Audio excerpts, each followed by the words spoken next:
Hello guys, ಎಲ್ರಿಗೂ ನಮಸ್ಕಾರ. ನನ್ನ ಕತೆ ನಿಮ್ಮ ಜೊತೆಗೆ ಸ್ವಾಗತ ಸುಸ್ವಾಗತ. ಗೈಸ್, ತುಂಬ ದಿನಗಳಿಂದ ಅನ್ಕೋತಾ ಇದ್ದೆ. ಸೊ ವಿಷ್ಣುವರ್ಧನ್ ಅವರ ಸ್ಮಾರಕಕ್ಕೆ ಹೋಗೋದ ಅಂತಿದೆ. ಬಟ್ ಟೈಮ್ ಬಂದಿರಲಿಲ್ಲ. ಫೈನಲಿ ಆ ಡೇ ಬಂದಿದೆ, ಆ ಟೈಮ್ ಬಂತು.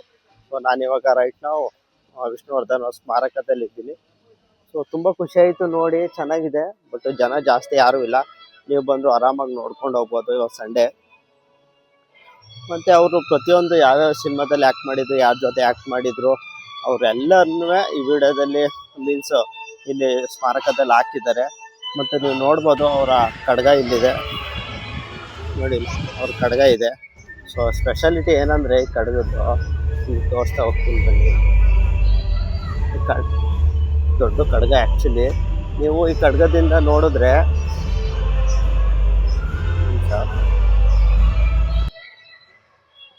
ಈ ಖಡ್ಗದಿಂದ ನೋಡಿದ್ರೆ ವಿಷ್ಣುವರ್ಧನ್ ಅವ್ರು ಕಾಣುತ್ತೆ. ಬಟ್ ಕ್ಯಾಮ್ರಾದಲ್ಲಿ ನೋಡಿದ್ರೆ ಈ ಥರ ಕಾಣುತ್ತೆ ಆ್ಯಕ್ಚುಲಿ. ಸೊ ಬರೀ ಕಣ್ಣಿಂದ ನೋಡಿದ್ರೆ ಚೆನ್ನಾಗಿ ಕಾಣುತ್ತೆ ವಿಷ್ಣುವರ್ಧನ್ ಅವರ ಸ್ಟ್ಯಾಚು.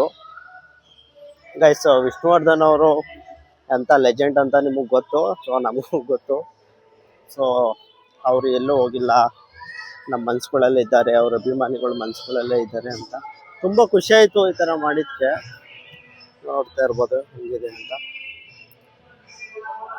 ಒಳ್ಳೊಳ್ಳೆ ಸಾಂಗ್ ಹಾಕ್ತಿದ್ದಾರೆ, ಕೇಳೋಕ್ಕೆ ಖುಷಿ ಆಗುತ್ತೆ ಅವ್ರದ್ದೆಲ್ಲ ಸಾಂಗ್ಗಳನ್ನ ನೋಡ್ಬೋದು. ಚೆನ್ನಾಗಿ ಮ್ಯಾನೇಜ್ಮೆಂಟು ಚೆನ್ನಾಗಿ ಮಾಡಿದ್ದಾರೆ, ನೋಡ್ತಾ ಇರ್ಬೋದು. ಫುಲ್ ನೀಟ್ನೆಸ್ ಕೂಡ ಇದೆ ಇಲ್ಲಿ. ಇದು ವಿಷ್ಣುವರ್ಧನ್ ಅವರ ಕಾರು. ನನಗಂತೂ ನೋಡಿ ತುಂಬ ಖುಷಿ ಆಯಿತು. ನಮ್ಮ ಭಾಗ್ಯ ಅನ್ಕೋಬೋದು ಅವ್ರ ಕಾರ್ ನೋಡೋದಕ್ಕೆ. ಅವ್ರು ಯಾವ ಕಾರ್ ಯೂಸ್ ಮಾಡ್ತಿರೋನಂತೂ ನನಗಂತೂ ತುಂಬ ಖುಷಿ ಆಯ್ತು ಇದನ್ನ ನೋಡಿ.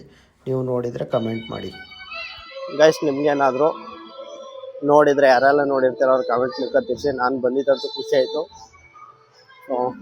ಏನೋ ನಿಮಗೂ ಏನಾದರೂ ಇಷ್ಟ ಇದೆ ವಿಡಿಯೋ ಲೈಕ್ ಮಾಡಿ, ಮಿಸ್ ಮಾಡ್ದೇ ಸಬ್ಸ್ಕ್ರೈಬ್ ಮಾಡಿ, ನಮ್ಮ ಚಾನಲ್ ಆದಷ್ಟು ಶೇರ್ ಮಾಡಿ. ಬಾಯ್.